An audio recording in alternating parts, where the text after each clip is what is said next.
अस्सलाम वालेकुम। Welcome to परदेसी वाइब जर्मनी।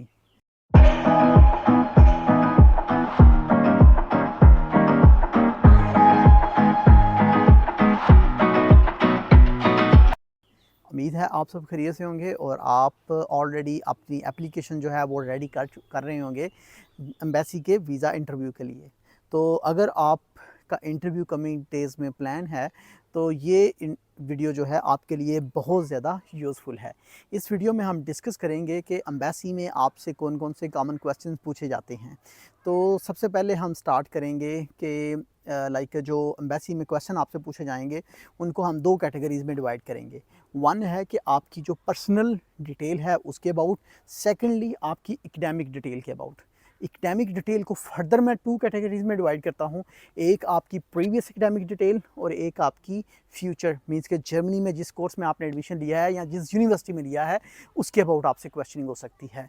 तो चलें स्टार्ट करते हैं सबसे पहले पर्सनल डिटेल से।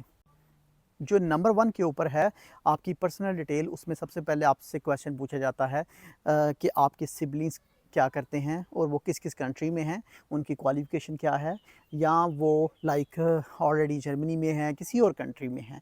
तो इनके अबाउट आपसे डिटेल पूछी जाएगी। तो मेरी एडवाइस आपसे ये है कि उनसे आप टू द पॉइंट बात करें, ठीक है। उनको सिंपली बताएं मेरे इतने बहन भाई हैं और इस कंट्री में हैं, वो पाकिस्तान में हैं या क्या कर रहे हैं या क्या नहीं कर रहे। सेकंड नंबर से आपसे आपके पेरेंट्स की डिटेल पूछी जाती है कि आपके पेरेंट्स हैं या नहीं हैं, अगर हैं तो वो जॉब कर रहे हैं, क्या कर रहे हैं, तो उनकी डिटेल आपसे पूछी जाएगी। ठीक हो गया। इसके बाद आपसे जो क्वेश्चन पूछा जाएगा कि आपका कोई रिलेटिव या सिबलिंग्स या पेरेंट्स जर्मनी में हैं या नहीं हैं, तो आपने उनको टू द पॉइंट इसका आंसर करना है। तो अगर आपका कोई फर्स्ट रिलेटिव आप उसका बताना चाहते हैं वो जर्मनी में है, मीन्स कि आपका कज़न, आपका आपका कोई अंकल हो सकता है, आपका कोई मीन्स के मे बी सिबलिंग्स में कोई हो इधर जर्मनी में, तो आप उसका उनको बता सकते हैं। लेकिन मेरी एडवाइस ये है कि अगर आपका कोई भी रिलेटिव्स या आपका कोई भी सिबलिंग्स अगर सपोज़ करें जर्मनी में असाइलम के ऊपर है और वो लीगल वे के साथ जर्मनी में नहीं आया हुआ, तो देन उसकी इन्फॉर्मेशन ना ही बताएं तो ही अच्छा है, वरना आपका प्रोग्राम जो है वो बढ़ जाएगा। तो बेटर है कि उनको उस चीज़ की इन्फॉर्मेशन ना प्रोवाइड करें, ठीक है। और टू द पॉइंट रहें। अगर आपने पॉइंट से इधर उधर आगे पीछे होने की कोशिश की तो वो फिर आपके आंसर में से क्वेश्चन निकालेंगे और आपको डिफ़िकल्ट क्वेश्चंस करेंगे। नंबर 4 के ऊपर जो क्वेश्चन आता है वो आती है स्पॉन्सर की डिटेल, कि आपको आप जो स्टडी के लिए जा रहे हैं जर्मनी में, आपको स्पॉन्सर कौन कर रहा है। आपके पेरेंट्स कर रहे हैं, आपका कोई सिबलिंग, आपका बहन भैया आपको कोई कर रहा है, या आपके कोई अंकल कर रहे हैं, तो उसके अबाउट आपसे पूछा जाएगा। उसकी डिटेल पूछी जाएगी कि उसका प्रोफेशन क्या है, उसका सोर्स ऑफ इनकम क्या है, और लाइक कि वो कहाँ पे है, पाकिस्तान में है या किस कंट्री में है, ठीक है। तो इसके भी आंसर जो है ना आपने टू द पॉइंट देने हैं, आपने उनको एग्जैक्ट बताना है, क्योंकि जब आप ब्लॉक अकाउंट में अमाउंट सबमिट करते हैं तो चाहे ज़ाहिर है वो आपके पेरेंट्स के अकाउंट से गई होती है, या आपके जो है किसी बहन भाई के अकाउंट से गई होती है, या आपके किसी अंकल के अकाउंट से गई होती है, तो ज़ाहिर है वही आपके जो होते हैं वो स्पॉन्सर होते हैं। तो उनके अबाउट आपने बी केयरफुल रहना है कि ब्लॉक अकाउंट वाला कोई और हो, दूसरा आपने उनको स्पॉन्सर कोई और बताया हुआ है, तो वहाँ पे थोड़ा-सा तज़ाद आ जाता है। तो इन चीज़ों को आपने देखना है। इसके अलावा भी आपसे क्वेश्चंस किए जा सकते हैं। ये वो क्वेश्चंस हैं जो मोस्ट कॉमनली स्टूडेंट से पूछे जाते हैं। तो जो नेक्स्ट हमारा जो पॉइंट है वो है एकेडमिक डिटेल। तो एकेडमिक डिटेल जैसा कि मैंने आपको पहले बताया कि दो डिफरेंट कैटेगरी में है कि प्रीवियस यूनिवर्सिटी के अबाउट आपसे पूछा जा सकता है और आपकी फ्यूचर यूनिवर्सिटी के अबाउट पूछा जा सकता है। तो प्रीवियस यूनिवर्सिटी के अबाउट आपसे क्वेश्चन क्या किया जा सकता है कि आपने किस कोर्स में डिग्री अपनी कंप्लीट की है, कौन सी यूनिवर्सिटी में की है, आपका सीजीपीए क्या था। तो ये सिंपली आपने इन क्वेश्चंस के आंसर करने हैं, ठीक है। उसके बाद आपका जो क्वेश्चन आपसे पूछा जा सकता है कि ये जिस कोर्स में आपने एडमिशन लिया हुआ है, ये आपकी प्रीवियस एजुकेशन के साथ इसका क्या लिंक है या कैसे अलाइन करता है। अगर तो वो कोर्स जो है बिल्कुल 100% अलाइन कर रहा हो, तो फिर तो आपने सिंपली आंसर करना है कि मैंने जैसे फॉर एग्जांपल बीएस मैथमेटिक्स किया हुआ है तो मैं एमएस मैथमेटिक्स के लिए जा रहा हूँ। तो सेम आप उसी फील्ड के अंदर हैं, आप उसमें उनको थोड़ा सा बता सकते हैं कि जर्मनी में जो मैथमेटिक्स की क्या डिमांड है, कैसी फील्ड है, मींस के इसका स्कोप क्या है। आप उस यूनिवर्सिटी के उस कोर्स कैटलॉग में जाएंगे तो वहाँ पे जाके आप उसका स्कोप भी देख सकते हैं और लोगों के अबाउट ओवरऑल इंटरनेट के ऊपर सर्च कर सकते हैं कि मैथमेटिशियंस की क्या जॉब्स हैं या क्या सीन है, क्योंकि ये लाइक थाउजेंड्स ऑफ फील्ड हैं। मैं किसी एक स्पेसिफिक फील्ड के अबाउट बताऊंगा तो वो तो मैं आंसर करूंगा, लेकिन उसके लिए फिर आपको थोड़ा सा सर्च करनी पड़ेगी।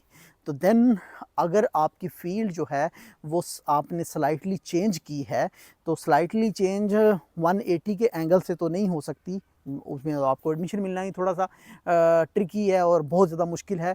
लेकिन आपने थोड़ी बहुत अगर चेंज की हुई है फील्ड, तो फिर आपने उनको अपनी मोटिवेशंस बतानी हैं कि ये जो आपकी प्रीवियस फील्ड है और जो आप आगे जो जाना चाह रहे हैं जिस कोर्स के अंदर, इनका आपस में क्या लिंक है, या आपकी उस कोर्स में मोटिवेशंस क्या हैं, या आप उसको कैसे उन चैलेंजेस को जो है ना वो फेस करेंगे, या उसको कैसे ट्राई करेंगे कि कम्पीट करने की।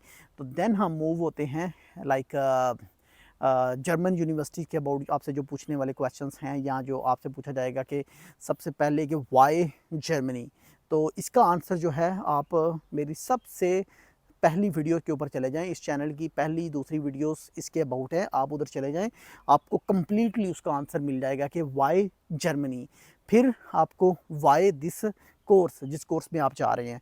इसका मैंने पिछले आंसर में क्वेश्चन में आपको ट्राई किया कवर करने की, लेकिन फिर भी आप यूनिवर्सिटी की वेबसाइट के ऊपर जाके इसके अबाउट डिटेल से देख सकते हैं। मे बी आपसे ये भी क्वेश्चन पूछा जाए कि इस कोर्स में आप जा रहे हैं, आप कौन कौन से सब्जेक्ट पढ़ेंगे। तो मैं आपको ये कहूँगा कि जब आपका इंटरव्यू हो तो जाने से पहले आप उस कोर्स की डिस्क्रिप्शन पढ़ के जाएं कि किस सेमेस्टर में आप कितने कोर्स पढ़ेंगे, किस सेमेस्टर में कितने कोर्स पढ़ेंगे, और वो सारा आपके सामने हो कि मैं अपनी डिग्री 2 साल में 3 साल में ख़त्म करूँगा। ठीक है। इसके बाद आपसे ये भी पूछा जा सकता है कि आपके फ्यूचर गोल्स क्या हैं। फ्यूचर गोल्स में आप उनको बताएं कि मैं आगे फर्दर जो है वो लाइक एकेडेमिया में रहना चाहता हूँ, या इंडस्ट्री में जॉब करना चाहता हूँ, या व्हाटएवर आपका जो भी स्कोप है आप उसको पॉजिटिवली बताएं, लेकिन रहें टू द पॉइंट। ज़्यादा अगर आप बात करेंगे उनके साथ तो वो ज़्यादा क्वेश्चंस आपके साथ करेंगे। तो आप फ्यूचर गोल्स में अगर तो कोई सब्जेक्ट ऐसा है जिसकी पाकिस्तान में बहुत ज़्यादा डिमांड है, तो आप at the time of interview उनको बोल सकते हैं कि मैं जो हूँ अपनी डिग्री कंप्लीट करके पाकिस्तान में आऊँगा और अपनी कंट्री को जो है वो सर्व करूँगा, यहाँ पे इस फील्ड की बहुत ज़्यादा डिमांड है और ज़रूरत भी है। तो ये इसका भी आप क्वेश्चन आंसर कर सकते हैं। उसके बाद आपसे ये भी पूछा जा सकता है कि आपकी जो अकोमोडेशन है उसका आपने ऑलरेडी फाइंड कर ली है या नहीं की। तो आप उनको बता सकते हैं कि मैं, अगर आपके पास ऑलरेडी अकोमोडेशन है तो उसका प्रूफ दे सकते हैं। अगर अकोमोडेशन नहीं है तो आप उनको जो है वो बता सकते हैं कि मैं अभी ट्राई कर रहा हूँ या वेटिंग लिस्ट में हूँ या मुझे मिल जाएगी अकोमोडेशन। तो ये कुछ बेसिक क्वेश्चन से, बेसिक आंसर से, इसके अलावा डिपेंड के हर प्रोफाइल के अकॉर्डिंग आपसे क्वेश्चन आंसर पूछे जा सकते हैं। तो ट्राई करें कि इनको लिमिटाइज रखने की कोशिश करें, लेकिन अगर आप इसको जितना डीपली लेके जाएंगे उतने ही आपसे डीपली क्वेश्चंस किए जाएंगे। तो आई होप कि ये जो वीज़ा इंटरव्यू के, स्टडी वीज़ा इंटरव्यू के क्वेश्चन आंसर हैं ये आपके लिए बहुत हेल्पफुल होंगे। और अगर फिर भी आपके माइंड में कोई क्वेश्चन है कि जो आपको डर है कि आपकी इंडिविजुअल प्रोफाइल्स के अकॉर्डिंग आपसे पूछा जा सकता है, तो आप हमारे जो है कमेंट सेक्शन में आके हमसे डिस्कस कर सकते हैं। तो फिर भी इसकी जो फर्दर जो पॉसिबल क्वेश्चंस हैं उनकी डिटेल जो कि नॉर्मली मे बी आपसे 10% चांसेस हैं, 20% चांसेस हैं आपसे पूछे जाएं, वो हम आपको डिस्क्रिप्शन में पेस्ट कर देंगे, आप वहाँ पे जाके पढ़ सकते हैं। तो आज के लिए इतना ही, हमें दीजिए इजाज़त। अल्लाह हाफिज़।